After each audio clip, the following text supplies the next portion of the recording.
ಬಿಜೆಪಿಯ ಹಿರಿಯ ಮುಖಂಡ, ಜನಸಂಘದ ಸಕ್ರಿಯ ಕಾರ್ಯಕರ್ತ ಹಾಗೂ ಹಿಂದೂ ಧಾರ್ಮಿಕ ಮತ್ತು ಸಾಮಾಜಿಕ ಚಟುವಟಿಕೆಗಳಲ್ಲಿ ಸಕ್ರಿಯವಾಗಿ ತೊಡಗಿಸಿಕೊಂಡಿದ್ದ ಸಂಜೀವ ಶೆಟ್ಟಿ ಅಂಬಲಮುಗರು ಅವರು ನಿಧನರಾಗಿದ್ದಾರೆ.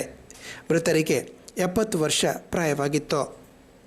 ಸಂಜೀವ ಶೆಟ್ಟಿ ಅವರು ಅಂಬಲಮುಗರು ಗ್ರಾಮ ಪಂಚಾಯತ್ನ ಮಾಜಿ ಅಧ್ಯಕ್ಷರಾಗಿ ಸೇವೆ ಸಲ್ಲಿಸಿದ್ದಲ್ಲದೆ ಮಂಗಳೂರು ಭೂ ನ್ಯಾಯ ಮಂಡಳಿಯ ಮಾಜಿ ಸದಸ್ಯರಾಗಿಯೂ ಕಾರ್ಯನಿರ್ವಹಿಸಿದ್ದರು.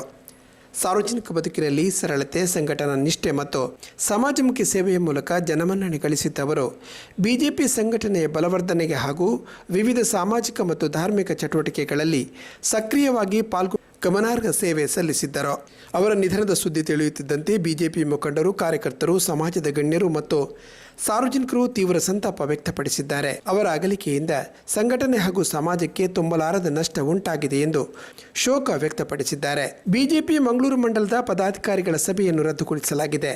ಬಿಜೆಪಿ ಹಿರಿಯ ಮುಖಂಡ, ಅಂಬಲಮುಗರು ಗ್ರಾಮ ಪಂಚಾಯತ್ನ ಮಾಜಿ ಅಧ್ಯಕ್ಷ ಸಂಜೀವ ಶೆಟ್ಟಿ ಅಂಬಲಮುಗರು ಅವರ ನಿಧನದ ಹಿನ್ನೆಲೆಯಲ್ಲಿ ಇಂದು ಸಂಜೆ ನಡೆಯಬೇಕಾಗಿದ್ದ ಬಿಜೆಪಿ ಮಂಗಳೂರು ಮಂಡಲದ ಪದಾಧಿಕಾರಿಗಳ ಸಭೆಯನ್ನು ರದ್ದುಪಡಿಸಲಾಗಿದೆ ಎಂದು ಮಂಡಲದ ಅಧ್ಯಕ್ಷರಾದ ಜಗದೀಶ್ ಆಳ್ವ ಕೊಯ್ತಬೈಲು ತಿಳಿಸಿದ್ದಾರೆ.